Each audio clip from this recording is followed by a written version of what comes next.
Welcome to the City Club for the 2016 High School Debate Championship. My name is Tom Lucchese, and I am a partner at the law firm of BakerHostetler here in Cleveland. And I am pleased, proud, and privileged on behalf of my firm and myself to sponsor this debate in honor of our late partner, Patrick Jordan. Before I get started, I want to welcome, as I always do, Pat's lovely wife, Sharon Sobel Jordan, who many of you have probably seen on the news. She's the chief of staff for the county executive. Very successful and beautiful woman. One of my favorite people in the whole world. And Pat was one of my favorite people too. And I'm very, very pleased that my firm has been able to sponsor this event in honor of Pat since he died in 1995. So most of you weren't born then, and you obviously didn't know Pat, but this is a way of keeping Pat's memory alive. And as you guys get older, you'll realize it's important to remember people that have influenced our lives. And Pat was a very dynamic character. I want to just spend a minute or two talking about Pat and why we do this. You had to know Pat. He was a big Irish guy. He was balding. My wife thought he was cute. I wasn't sure I thought he was so cute. Sharon thought he was kind of cute. He had a gap-toothed smile, and he's what you'd call, he wasn't fat, but he was big. He was large-boned. And Pat he was a high school debater of championship caliber, and he loved to debate. But more than that, he loved to argue. And we would argue about everything. He was a very successful lawyer, very well-known. He was a prosecutor in Manhattan. On the serious crimes. He did a lot of serious crimes prosecution. And the rumor is he never lost a case. I believe that, knowing Pat. But he would stand before you and he would argue. And I got to tell you, high school kids, we didn't have the internet back then. We didn't have Google. We couldn't fact check in the middle of an argument. So arguments weren't necessarily won on the merits. They were won by sheer force of personality. And Pat, with his big frame and his balding head and his gap-toothed smile, he was left-handed, and he would make his arguments, and he would wave that left hand in front of you, totally dismissive of anything you had to say. And it was so effective, you began to doubt that you were even right. So I don't know if we'll see any of these tactics up here tonight. But let me tell you one short story, and if you guys have been watching the clips of previous ones on YouTube, maybe you've seen this story already. But I want to tell you something that exemplifies Pat's character and the best qualities about him. My firm was involved in the development of what is now Key Tower, where our offices are now. We just moved there in January. And before Key Tower was built, there were other buildings and businesses on that land. And the developers who we represented took that land with help from the city through the power of eminent domain. Okay, so the state or the government can come in and take land for a public purpose, and that was deemed to be such. And Pat's job was to negotiate with the landowners and the people that owned businesses to buy out their interests. And it was a tough job because people didn't want to sell or didn't think they were getting a fair price. And our job on behalf of the developers was to keep the price low, and people, of course, wanted to get more money for their business or their land. And Pat got into a very hot debate. A negotiation's a form of debate, right? So he got into a very contested debate with a restaurant owner named Joe. And Joe had a restaurant in the engineers building. And they went tooth and nail back and forth for weeks, for months actually, over the value of this leasehold interest that Joe and his restaurant had in the engineers building. And at the end of an incredibly painful and hotly debated and contested debate, they came to an agreement. And Pat was happy with the agreement. Our client was happy with the agreement. The city was happy. Everybody was happy. We'd kind of won, or so we thought. But the most important thing to Pat was not that he won. It was the fact that he and Joe, after it was over, shook hands, they embraced, and they became lifelong friends. And Joe opened up another restaurant in downtown, and we used to go there for lunch 3 or 4 times a week. And he would embrace all of us at Baker. He knew everybody by first name. He loved Pat. He embraced Pat. Literally, they'd hug each other when we came in to eat. He just thought Pat was the most gentlemanly and above-board negotiator he'd ever dealt with, and he was perfectly happy and content with the outcome. And that sums up kind of Pat's view. I mean, he played hard, he negotiated diligently, they went at it tooth and nail, they were both above board in their dealings with each other, and at the end of the day, they concluded their negotiations with honor and respect for each other, which is, I'm sure, what we're going to see up here, which is not what we've seen in the Republican national debates recently. But I just wanted to share that because I want to keep the memory of Pat alive. It's important to me personally, it's important to my firm because of the role Pat played in helping to grow and develop our Cleveland office.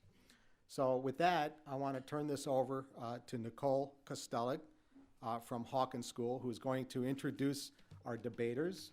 She's going to tell you what the topic for today's debate is, and then for many of us that are not familiar with it, she's going to go over the rules, so we'll have some idea of what's going on today. Okay, Nicole?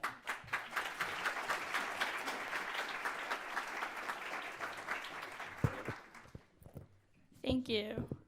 On behalf of all the debaters, coaches, and judges here today, as well as the Cleveland debate community at large, I would like to offer our sincerest thanks to the City Club for its continual support of high school speech and debate. For over 30 years, the City Club has been generous enough to host the season finals in Lincoln Douglas debate. I also know that I speak for everyone here when I express our immense gratitude towards BakerHostetler, which has sponsored this championship for nearly 20 years in memory of partner Patrick J. Jordan, a highly respected trial lawyer at the firm who passed in 1995. Thank you so much to everyone at BakerHostetler for giving debate this moment in the spotlight. It's an activity that transforms high school students, whether it's through newfound confidence in public speaking or through the amazing community the Cleveland District has to offer. Today's debate has a panel of 3 judges. Ann Farah, who recently received the North Coast District Volunteer of the Year Award, Devin Snook, coach of speech and debate at Vermillion High School, and Samantha Mouche of Gabriel Partners. The 2 debaters sitting before you on stage are both incredibly talented and have also worked hard to get here.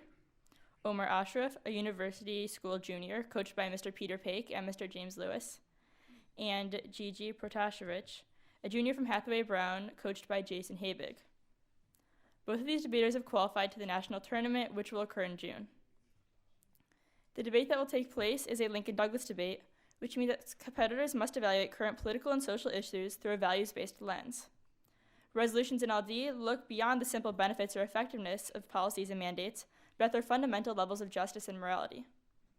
Each debater will present a value, which they will claim to be the ultimate good to be achieved in the round, a value criterion, a way of clearly measuring their value, and contentions, which will show why their side of the resolution that they defend best upholds the value criterion. Each debater will have a chance to cross-examine after their case is initially presented, and they will also have opportunities to rebut their opponent's points. Both sides have an equal amount of speaking time, an equal amount of cross-examining time, and preparation time, but the affirmative has the advantage of speaking first and last, while the negative has the advantage of longer speech times throughout the debate. The resolution the debaters will be debating today is resolved: the United States ought to promote democracy in the Middle East. Congratulations to both debaters on being here today. It's been an honor to be your fellow competitor over the past few years, and if everyone is ready, let the debate begin.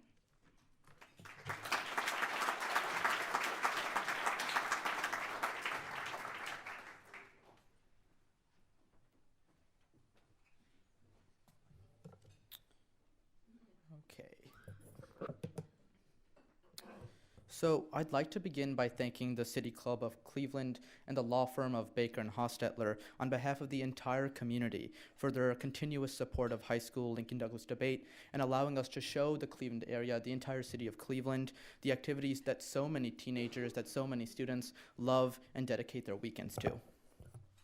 Second, I'd like to thank my family and friends for their unending support over the course of the past 3 years. To my family who has accepted my debate frenzy, thank you for pushing me towards the activity in the first place, and thank you for always having my back. Third, I want to thank the U.S. team and the alumni for their encouragement and their help in furthering my understanding of Lincoln Douglas debate, specifically Victor, Sam, Gabe, Reese, Aiden, Armin, Chandler, John, Will, Andrew, Karchin, and Isaiah. And this really goes without saying, but I'd like to thank my coaches, Mr. James Lewis and Mr. Peter Paik, for helping me transition into Lincoln Douglas debate, and for spending countless hours helping me and our entire team and for their words of wisdom, and for helping us prepare the best arguments. And I'm really, really grateful for their entire commitment to the team. Now, finally, I'd like to extend my thanks to the entire debate community, both competitors and judges. A former debater once said to me that debate is like a part-time job, and I couldn't agree more with that statement. Every coach, every parent, every competitor, every judge has invested so much time in this activity, and I want to thank all of them for providing me with such a great experience and for being so energetic and so encouraging and dedicating so much activity that we all love and dedicate our time towards. So, with that being said, let's go on to the constructive. If all my judges are ready.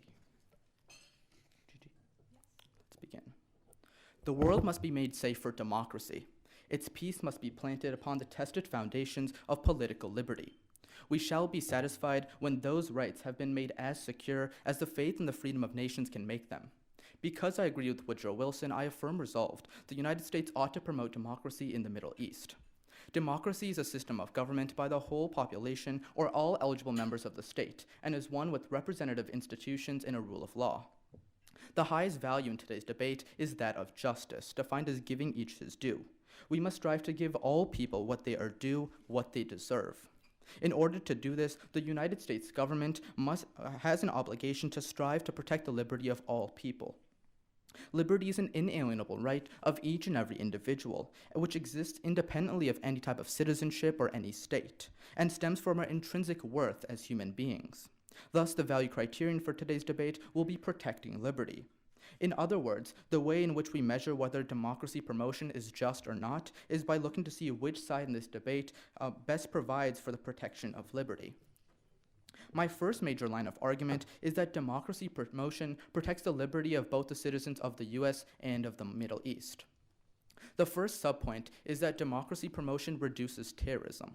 According to Sam Choi of the University of Illinois, he explains that democratic institutions provide a formidable bulwark against terrorism for two reasons. First, when authoritarian leaders use threats of punishment and violence through corrupt authorities, citizens are incentivized to challenge the legitimacy of authoritarian rule. This often occurs through the use of terrorist violence either by themselves and or with the help of international terrorist groups. Second, democratic institutions discourage ordinary citizens from resorting to politically motivated violence over peaceful resolution in conflict. In short, democratic rule of law systems offer ordinary citizens nonviolent ways or nonviolent means of settling grievances, so they are far less likely to resort to terrorist violence as a last resort. It's clear that not only do autocracies in the Middle East help to create and in fact endorse terrorism, but promoting democracy would solve this problem.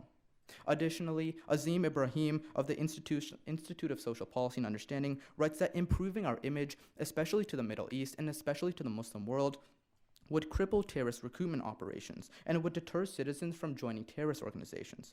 He goes on to write that we improve our image by stopping our support for oppressive regimes and promoting democracy. Obviously, terrorism is a danger to both Americans and citizens of the Middle East, and implementing democracy would free both parties of these egregious liberty violations inflicted by terrorism. The second subpoint is that democratic institutions are vital to protect liberty. The very foundation of democracy and promotion requires individual liberty, and including the freedom of expression, the freedom to participate, the freedom to own private property, and so on and so forth. In fact, Sean Lynn Jones of the Center for Science and International Affairs concurs, writing that a democratic political process based on the electoral competition depends on the freedom of expression of political views and the freedom to make electoral choices. Moreover, governments that are accountable for their own citizens and for the public are far less likely to deprive their citizens of human rights. Even imperfect and illiberal democracies tend to offer more liberty than autocracies, and liberal democracies are very likely to promote liberty, end quote.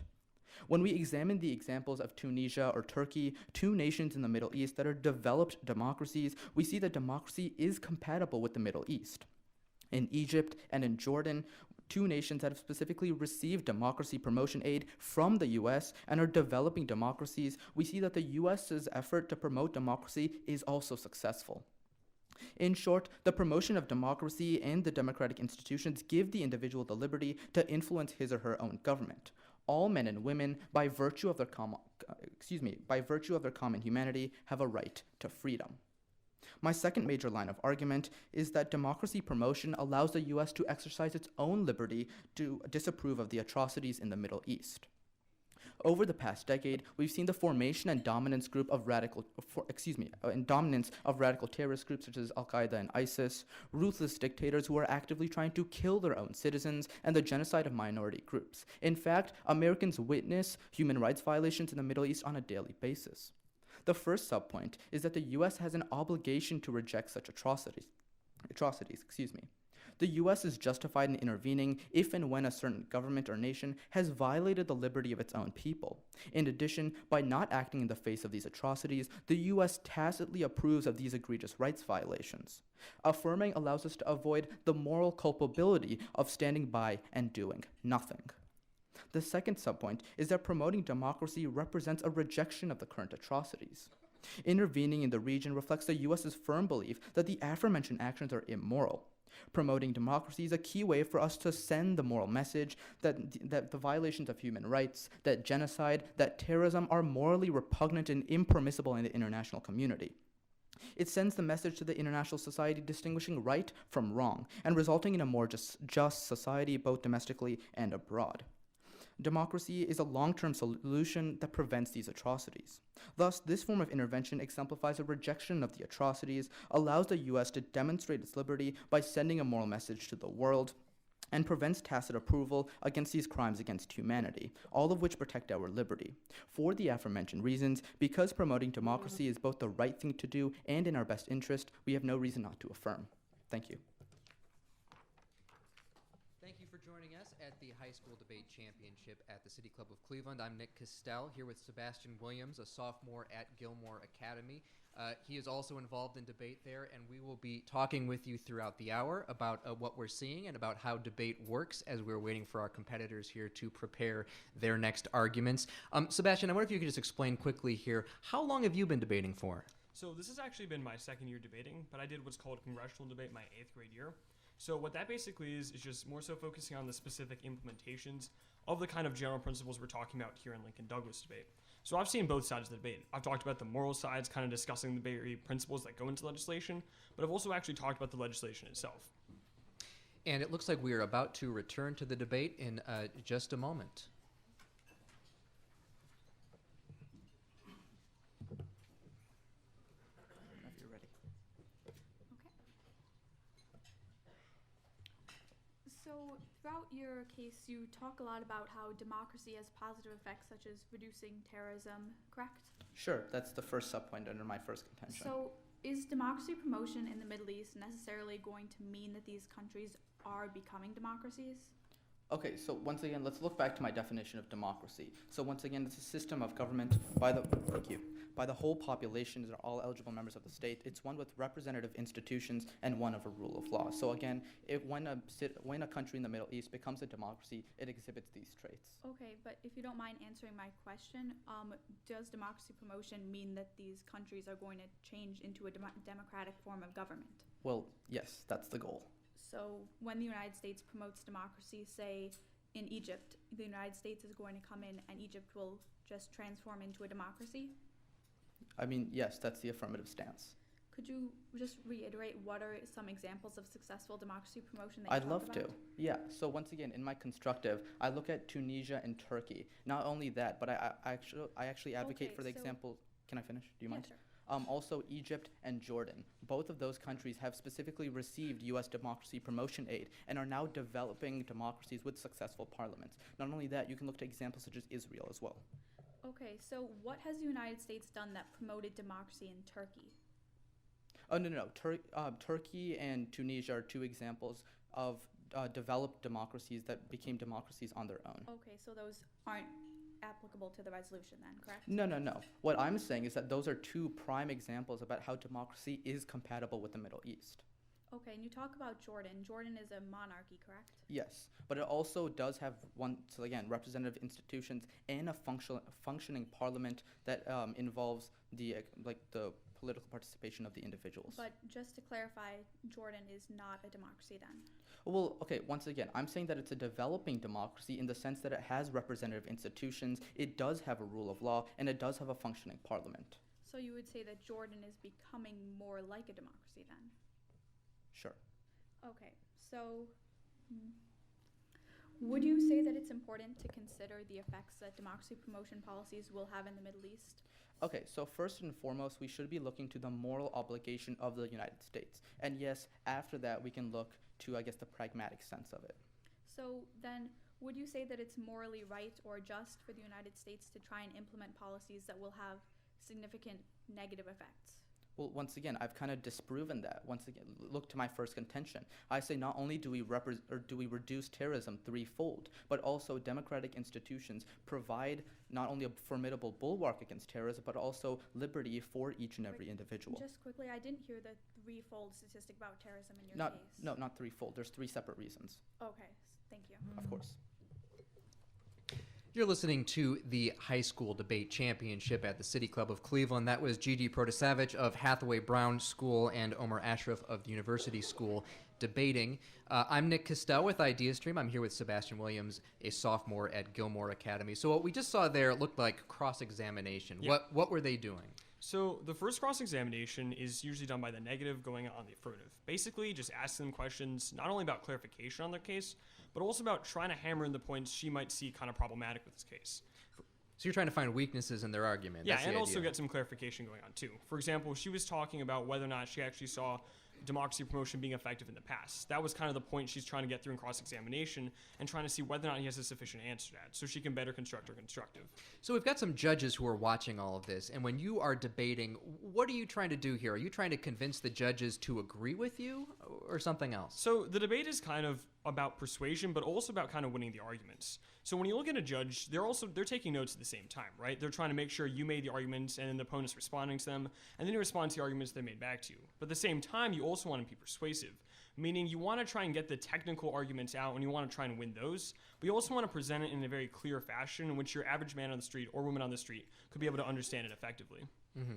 And are you, when you're making these arguments then, I mean, are you hoping that the judge will listen to what you're saying and say, yes, I agree with you, or are they trying to say, even if I disagree with you, I think you argued the best, and therefore I'll give you the win?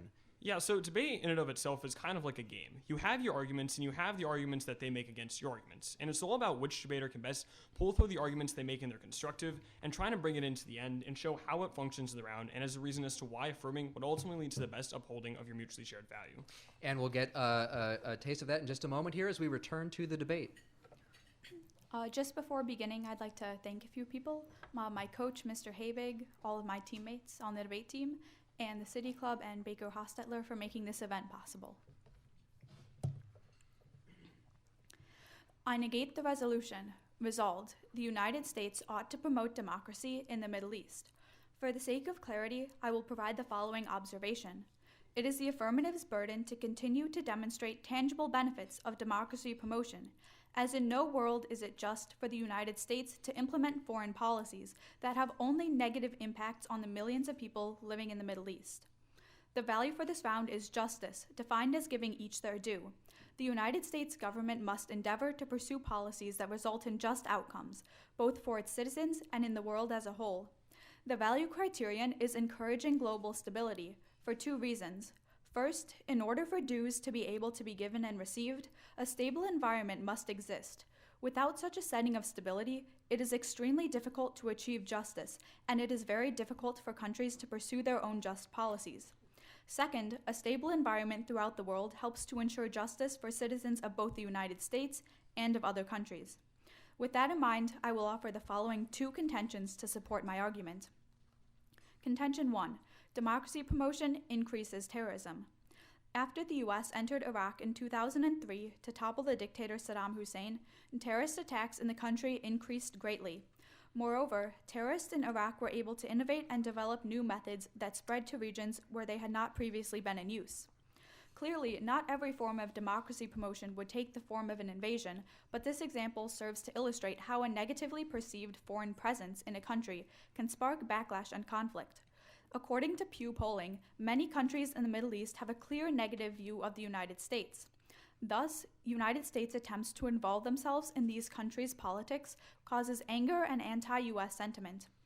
Illustrating this point, Robert Pape of the University of Chicago finds that the motivation of groups that carry out terrorist attacks is almost always to fight against foreign presence in the region.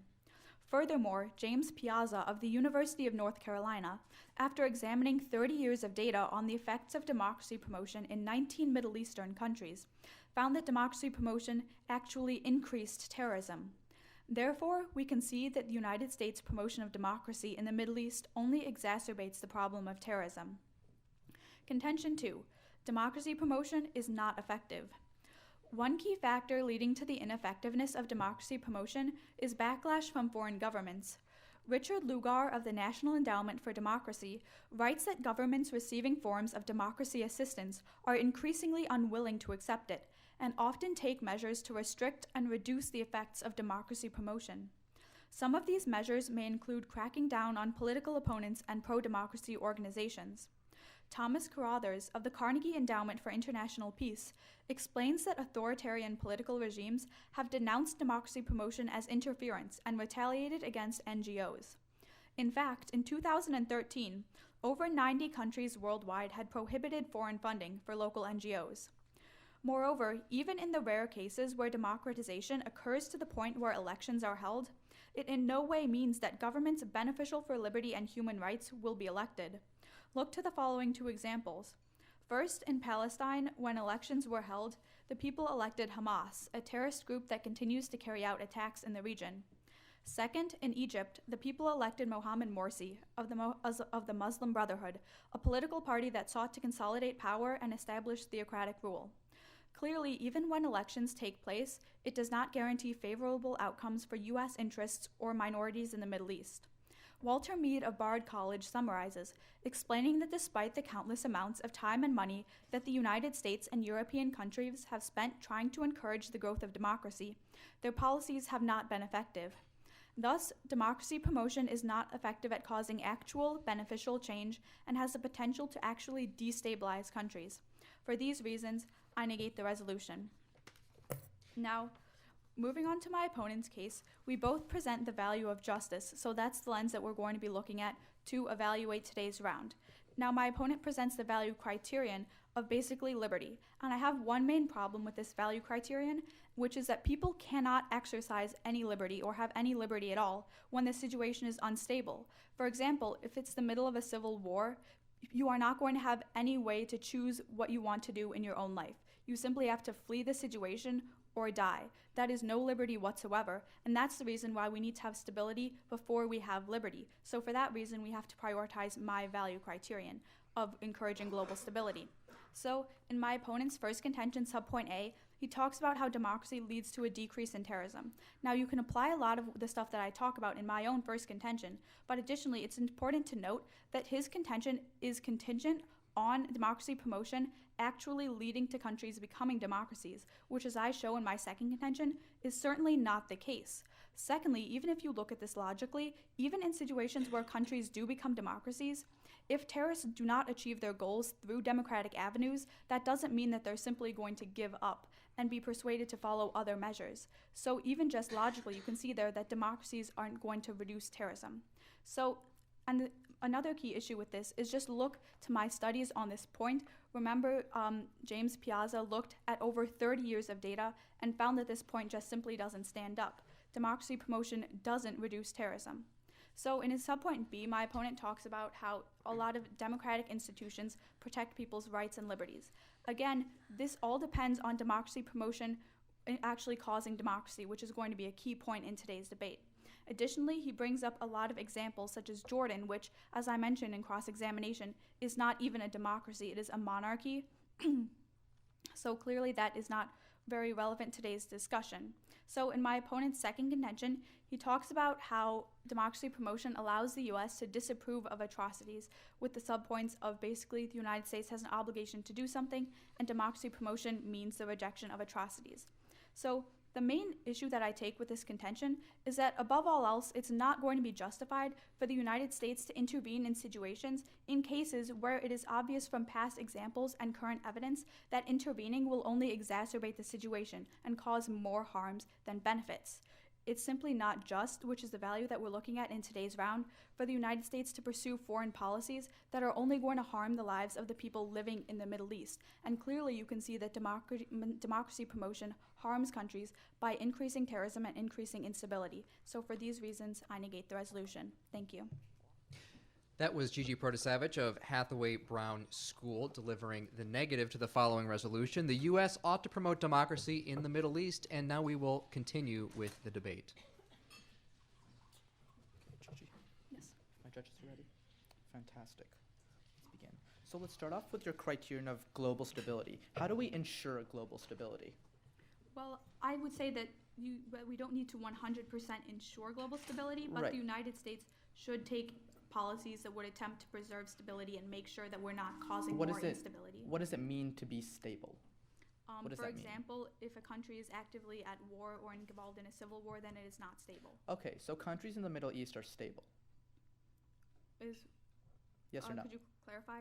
It's pretty self-explanatory. Countries in the Middle East right now are stable. I would not say so. For example, Syria is not very stable. So what do we do when we see that they're not stable? Well, I'm not a policymaker, but in the context of this resolution, we shouldn't promote democracy because it would exacerbate the instability that's already there. So we should let them be on their own. We shouldn't do anything.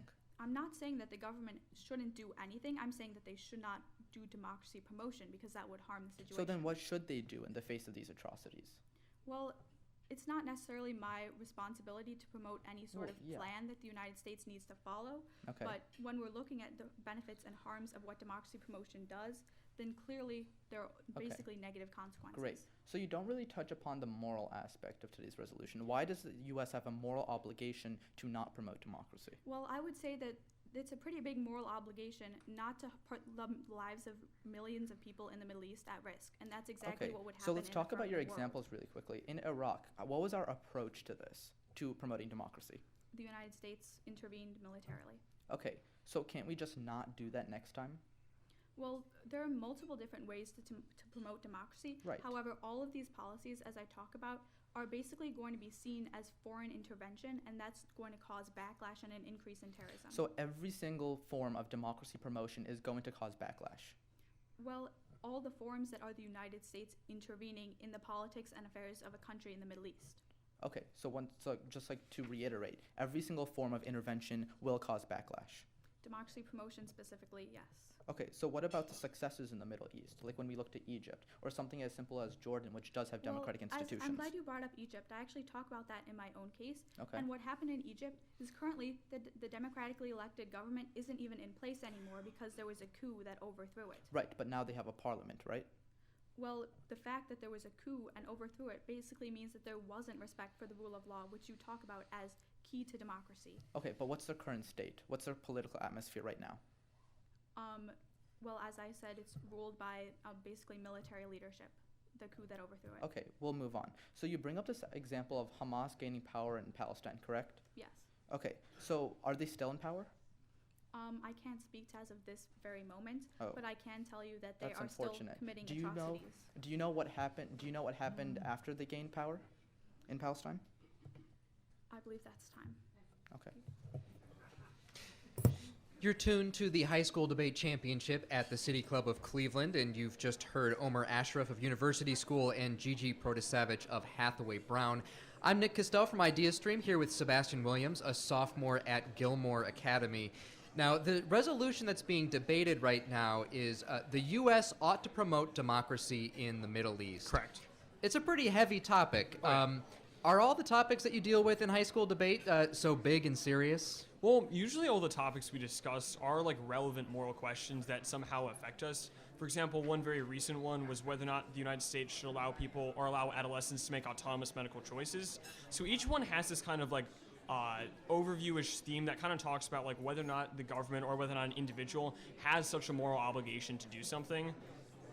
So you're not just dealing with, an issue in the news, but you're dealing with the bigger questions that it raises too, morally, ethically, politically. Yeah, so a lot of times when we look at the news, we see stories of, for example, the Syrian government right now not being in a very good spot due to the fact that we've had previous intervention in that region. And so while the newspaper itself just kind of talks about the end consequences, what Lincoln Douglas debate does is kind of looks at the reason as to why, whether or not the action we took in the first place was morally obligatory or morally permissible, or whether or not we shouldn't have taken it in the first place. So what do you do to prepare for a debate like this? So doing debate in general requires you have good writing skills, good analytical skills, and also good research skills. Because you can be a really good individual who's really good at analyzing a situation and might have read a lot of philosophy, for example, but that's not really good unless you have some evidence to actually back up your points. So being good at Lincoln Douglas debate requires that you both look at the philosophical and abstract point of view, but at the same time also kind of look at what's actually happening and look at real-world examples. So what exactly are you reading to make sure that you're staying up on the news and have an understanding of all the issues? So you can read anything from journal articles, so your CNN articles you find on the CNN homepage. It's just any form of like research you can find on the internet, or even in books for that matter. It's just general researching the subject to gain a good familiarity with it, and also seeing how it would apply once we actually did it. So you're reading the newspaper? Are you reading books as well? Yeah, so especially when it comes to what kind of topic you're talking about. For example, if you're talking about more of a philosophical topic, for example, the autonomous medical choices one I mentioned, that's going to be a little bit more into the books and kind of looking at what it means to be autonomous. But other topics, for example, whether or not we should intervene in the Middle East, requires that you look a little bit more into the news and see like what's happening in the current events. So it kind of varies from topic to topic. So far in this debate, we've heard the affirmative argument, we've heard the negative argument, we've heard the two positions cross-examine one another. Yeah. What do we expect next? What are the rest of the parts of this debate? So what's going to happen next is what's called the first affirmative rebuttal, and that's where Omer's going to come up here and kind of try and rebut the main points that Gigi's been making throughout the round. So in that speech, he's going to basically try and answer the argument she's making about terrorism and about past failed attempts, while at the same time also defending his points about saying how it actually fixes terrorism and how we have a moral obligation to do so. And so the judges are listening to all of this. Are there particular things they're looking for, you think, in this stage of the debate? Yeah, so the judges at this point in this stage of the debate are going to be kind of looking at the round on the totality, right? They want to basically catch what you're saying, and then at the end of the debate, they want to be able to tie everything together to see whether or not you fulfilled your burden of demonstrating whether or not the resolution is true or false. And so they're listening to all this now. They've got to weigh these decisions, and it looks like we're about to return to the next segment of the debate right now. Sounds good.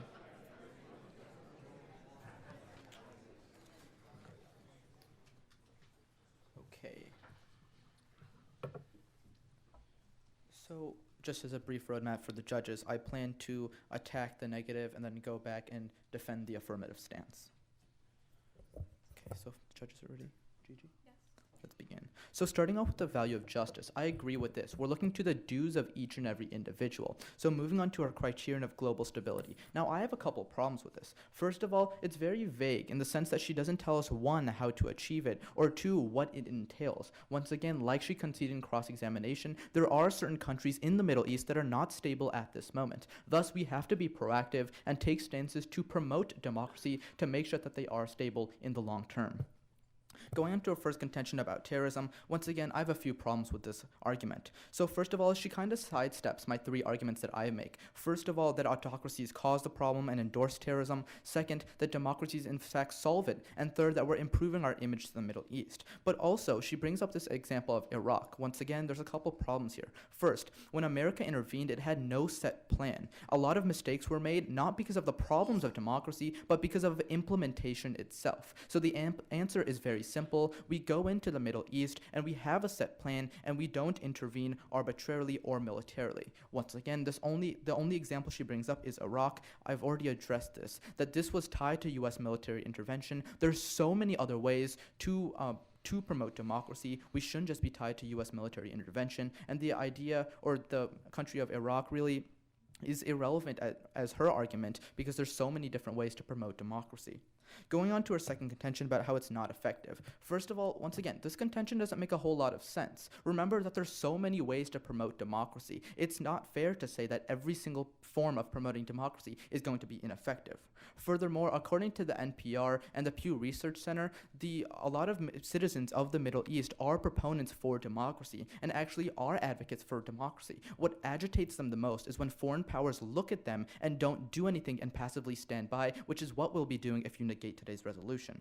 Second, she brings up this idea, or the argument of Palestine and Hamas. But what she didn't answer in cross-examination is when the U.S. and the UN Security Council took corrective measures and intervened, this was no longer a problem. Thus, once the U.S. intervenes and takes corrective stances, this isn't an issue because now Hamas is not ruling Palestine anymore.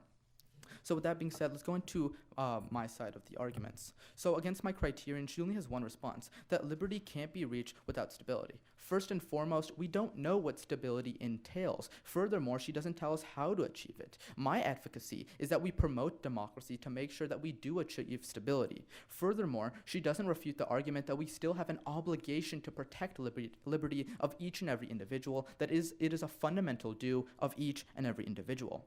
Going on to my first contention, she says that this is just based on implementation. Once again, my third justification tells you that regardless of success, we improve our image to the Middle East and to the Muslim world. Furthermore, look to the argument that we shouldn't be looking just to implementation here, because the U.S. can change its implementation over time. Once again, she proposes the arguments of Hamas and Egypt, and I've already refuted these, that we took corrective stances the very next year, and this wasn't a problem anymore because Hamas is no longer ruling Palestine. Against my second subpoint, she says that once again, this is based on the fact that we actually need democracy. Once again, I've already refuted the argument about past failures. We can implement democracy in so many different forms, in so many different ways, that it's not fair to say that every single type of promoting democracy is going to be a failure. Against my second contention, she said it's not justified because of the past. Once again, the argument isn't refuted, that if we don't do anything, that we're tacitly consenting to the atrocities, that we are going to be held morally culpable of the situation, that we're not protecting liberty. I've refuted on and on that this idea of past examples can be changed, that we can go back and take a different stance, that we can have an effective plan. So for these reasons, we still have no reason not to affirm. That was Omer Ashruf delivering an argument at the High School Debate Championship of the City Club of Cleveland. I'm Nick Costello with IdeaStream, here with Sebastian Williams, a sophomore at Gilmore Academy. So we heard it said earlier on in the program that debate is like a part-time job. Yeah. Do you agree with that? I definitely would, and for a few reasons. I think primarily debate kind of requires that you have a level of dedication that some other events or sports in high school don't necessarily require. Debate, for example, requires that you get up early on Saturday mornings and then compete for the next 10 hours or so and just basically talk about modern politics, which for a lot of high schoolers might not seem like the best thing to do. But also it requires you have a lot of analytical skills that not only just applied on the day you're actually doing the debate, but also in the months going up to it requires you to have a lot of research and a good understanding of the topic. So give me a sense here of how long do you think you're spending outside of class preparing for debate or going to tournaments, getting ready to make arguments? Well, it really depends on how well you want to do. I think one of the greatest things about debate is that how much effort you put in really does correlate to how well you actually do in the long run. Debaters who do tons of research and are really familiar with the topic are going to be able to answer questions that they're given in cross-examination and are going to have a really good ability to address their opponent's case with the simple facts of the matter. So you go to school, I mean, you're in class all day, you come home from class, you've got homework to do, you've got things to read, maybe papers to write, and there's debate to prepare for. How do you make all that work? Well, I think it's just kind of the same logic as you would with any sport or any other activity. You just have to make time. I think a great thing about debate, though, is that a lot of the stuff you can do in the debate world also kind of applies to the stuff you might be doing in school. For example, if you have a paper on Middle Eastern relations, doing work on that paper is also going to be really helpful for the debate topic as well. And you said that you've got to get up early on Saturdays and go out to tournaments. Are you traveling around the state, around the country, or the region? What kind of distance are you traveling here? So it really depends on what level you want to compete on. For example, there's tournaments in California, but there's also tournaments in Canton. So it really depends on where you want to go, because there's debate for everybody, regardless of what part of the country you're in. And we will return to the debate just now. So I'm just going to be starting off talking about the affirmative arguments, then moving on to the negative arguments, and then I will simplify today's debate into 3 main points. So my opponent and I both have the value of justice. We agree that that's what we need to be looking to when evaluating today's round, but we have differing value criterions. My opponent supports the value criterion of protecting liberty, whereas I would argue for encouraging global stability. My opponent claims that I don't refute the fact that liberty is a fundamental due. I certainly agree that liberty is something that is important, but what I'm arguing and what I have argued throughout today's debate is that you cannot have any degree of liberty when a situation is unstable. So in order for my opponent to access any sort of benefits that might promote people's liberty, he first has to have a stable situation. And you'll see that promoting democracy destabilizes situations, which makes it completely impossible for people to have any sort of liberty at all. So in my opponent's first contention, subpoint A, remember, I show you basically more examples than just Iraq. My opponent claims that I'm only telling you one example about how terrorism increased in Iraq. Recognize that that is not true. I give you the data that looked at over 30 years of data from 19 different Middle Eastern countries and found that overall, when the United States tries to promote democracy, terrorism increases. And that's going to be a key argument in today's round, because my opponent tries to argue that democracy promotion will also solve stability, will also make the region more stable. But you can see by increasing terrorism, democracy promotion clearly is only serving to destabilize the region. My opponent's subpoint B about democratic institutions, recognize that this is simply just contingent on democracy promotion actually leading to democracy. My opponent says that we don't need to defend specific implementations and look to implementation. However, what you have to see is that if the United States and European countries have been trying to promote democracy in the Middle East, in this region, for tens of years, and for a very long time, and they have tried multiple different strategies in multiple different regions, and if none of these has really been a definitive success story that we can talk about in today's round, then clearly democracy promotion is not going to be effective because of all the logical reasons that I give you. Because foreign governments that are authoritarian, when democracy is promoted by the United States in their countries, they see it as foreign intervention and they crack down and they only become more authoritarian, which harms people's liberty and harms stability. So you can clearly see that I'm even achieving both my opponent and my own value criterion right there. So looking to my opponent's second contention, again, remember what is justified. It's not justified to intervene when intervening would exacerbate the situation. My opponent says that we simply can't do nothing. That's not what I'm arguing for. I don't have to argue for the United States not doing anything in the Middle East. I have to argue that the United States should not promote democracy. And clearly promoting democracy would have more negative benefits than positive ones, and that's why I am negating the resolution. So moving on to my own case, the negative side of the debate, against my first contention about terrorism, again, my opponent only responds by talking about how Iraq is a bad example, an example of bad implementation. I've already responded to these arguments when I was addressing the affirmatives points. So moving on to my contention 2 about democracy promotion not being effective, my opponent again talks about how there are multiple different ways. My opponent also tells you that many citizens of the Middle East want democracy, but what he doesn't tell you is that many citizens of the Middle East want democracy, but they don't want the United States' version of democracy. They don't want the United States coming into their country and trying to promote democracy and create a form of government that is similar to the United States. That's what they don't want. My opponent also talks about how in Palestine, the United States intervened again and made it so that Hamas was not basically the legitimate government as recognized by the United Nations, which somehow solved the situation and made it all better. It didn't do that. Hamas is still operating as a terrorist organization and still carries out attacks resulting in the deaths of people in the region. Whether or not the United Nations views it as a legitimate government, it is still a major presence in the region and still harming the lives of people who are living in Palestine and Israel. So just moving on to the key voting issues of today's debate, the first main voting issue is that of liberty versus stability. Now remember, stability is a complete prerequisite to having any sort of liberty. If there's a civil war and you're fleeing for your life, as in Syria, as many people are, you don't have any way to have any liberty. You can't choose what you want to do. You can't choose your own outcomes. You have no choices whatsoever. So for that reason, we need to be looking to stability before we can look to liberty. The second key voting issue is that of terrorism. And as I've shown throughout today's debate, because when the United States intervenes with any form of democracy promotion, citizens can view it as foreign intervention and it creates a backlash. And that means that terrorism is only going up in these regions, which is actually backed up by all of the data on research that has been done on the Middle East and on what democracy promotion does in the Middle East. So that's key, because if there's an increase in terrorism, obviously stability is not being preserved.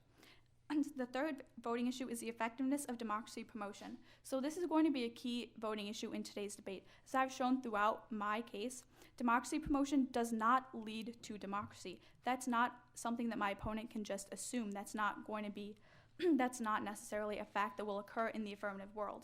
In his final speech, my opponent will attempt to tell you a story about how democracy is good and how democracy promotion will magically achieve all of these benefits. But that is all that it is. It's just a story. Because in the real world, when the United States tries to promote democracy in the Middle East, it won't achieve any of these benefits. It will only increase terrorism, increase instability, harming the lives of the millions of people in the Middle East and putting all of their lives and livelihoods at risk, which is clearly not a just way for the United States to pursue foreign policy and not a just manner of operating. So for these reasons, I continue to negate. Thank you. Thanks for joining us at the High School Debate Championship at the City Club of Cleveland. That was Gigi Protasiewicz of Hathaway Brown High School. I'm Nick Castell from IdeaStream, here with Sebastian Williams, a sophomore at Gilmore Academy. The resolution being debated today is the U.S. ought to promote democracy in the Middle East.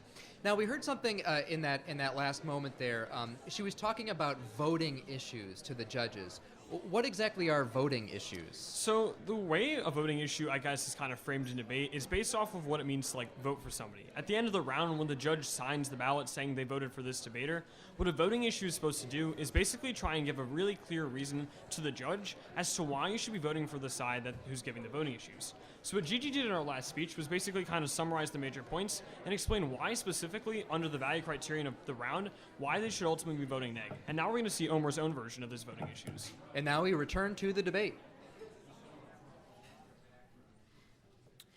Okay, really quickly, for the judges, I'm just going to boil down the round. So if the judges are ready, Gigi, let's begin.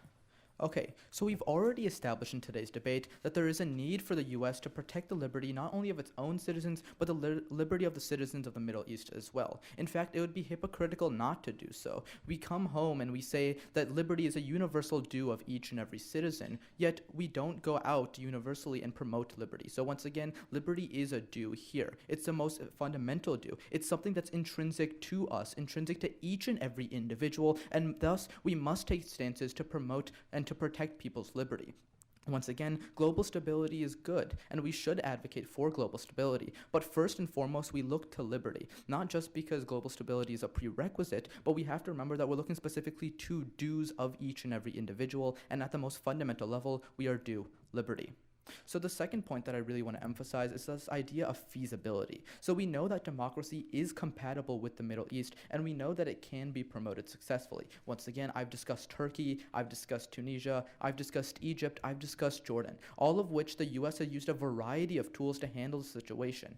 Once again, the affirmative position can't be tied to just U.S. military intervention, which is Gigi's only example that she provides. Rather, there are so many other ways to promote democracy. There's humanitarian aid, such as education. You have substantive democracy, procedural democracy. There are so many ways, so many means that we can exercise to promote democracy. So making the blanket response that no type of intervention works whatsoever is counterintuitive and doesn't actually help us reach some type of solution. Once again, look back to the 4 examples I give you, 2 of which tell you that that democracy is compatible with the Middle East, and the other 2 showing that the U.S. promotion does actually bring about democratic institutions, and once again, these really go unresponded to. So the third point that I really want to emphasize is that there is a need to act. First and foremost, for security. That democracy results in less terrorism. I give you 3 reasons for that. That autocracies endorse and create terrorism. That democracies solve the problem. And 3, that intervening, especially to promote democracy, improves the image towards the Middle East and to the Muslim world.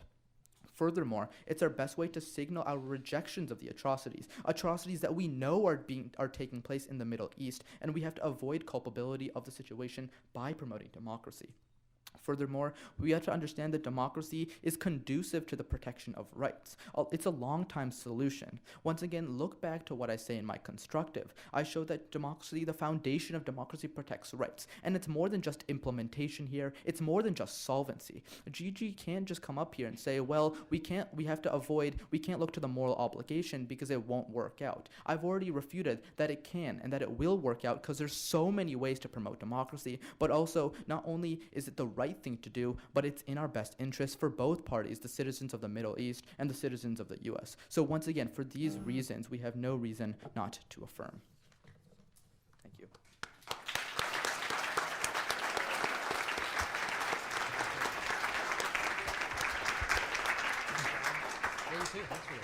So there you have it, ladies and gentlemen. Our judges are tallying right now. And while they do, can we get I was in the back a second ago thinking about how last week from this stage we had the Palestinian ambassador to the United Nations standing right here at this podium. And today we had Gigi Protasiewicz and Omer, Ashruf debating kind of what the U.S.'s involvement really ought to be, and debating with every bit as robustly and with as every bit the vigor that they do in the United Nations. And I thank you both very much. It was a really incredible performance by both of you. Can we give them, please, a round of applause?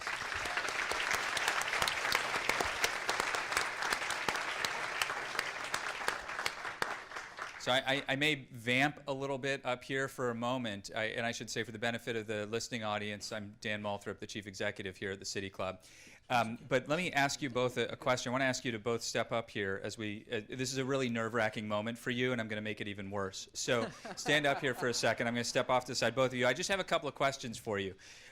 We would typically, if we had more time, we would go into a Q&A with the audience, but our time is somewhat short. And Gigi, I want to start with you. You had to argue the negative in this, and I wonder how you feel actually individually about this issue. If you could have chosen, or not which side is easier to argue, but which side do you believe in? Step up to the mic so we can. Yeah.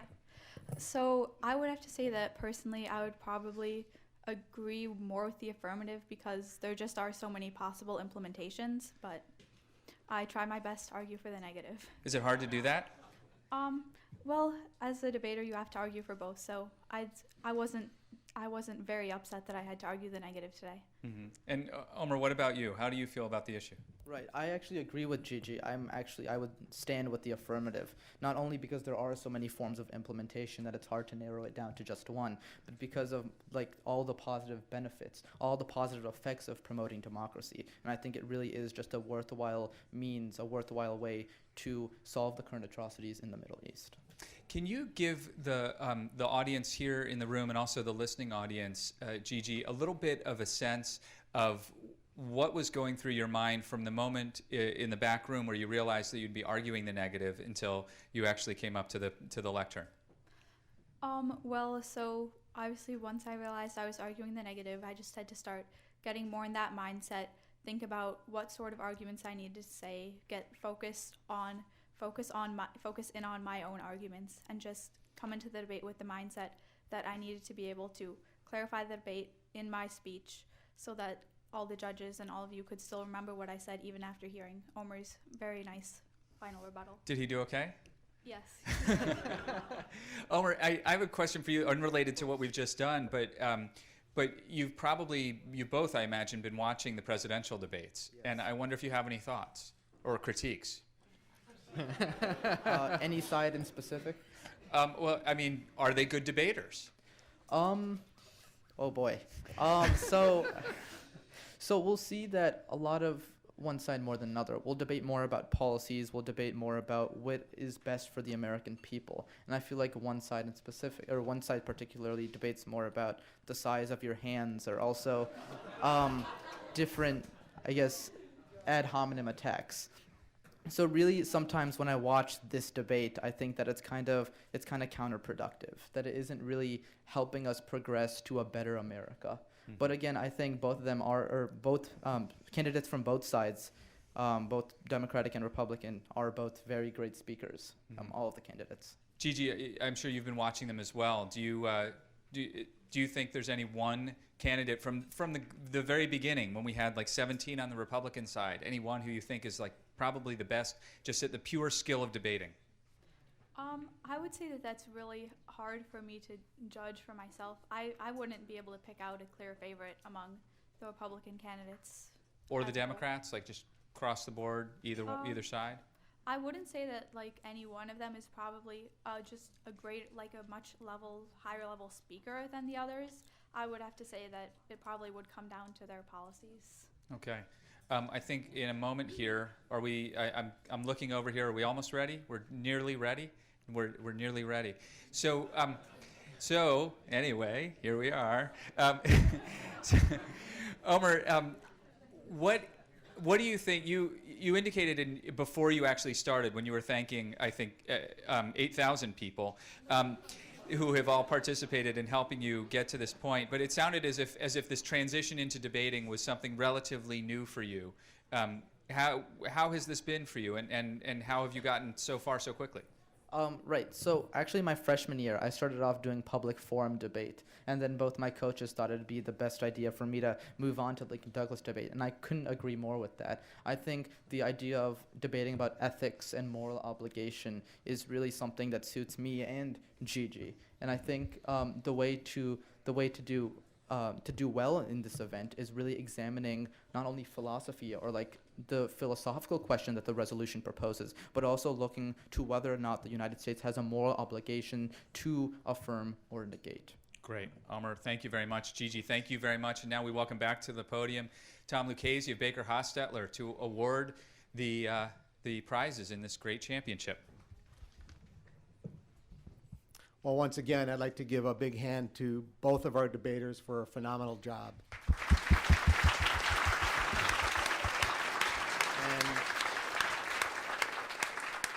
And the winner of today's debate is Gigi from Hathaway Brown.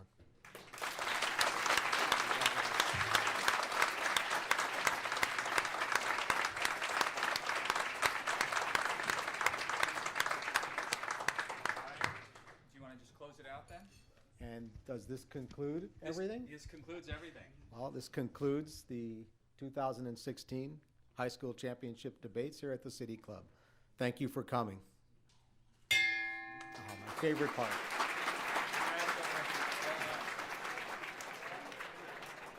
Gigi, congratulations. That's excellent. For information on upcoming speakers or for podcasts of the City Club, go to cityclub.org.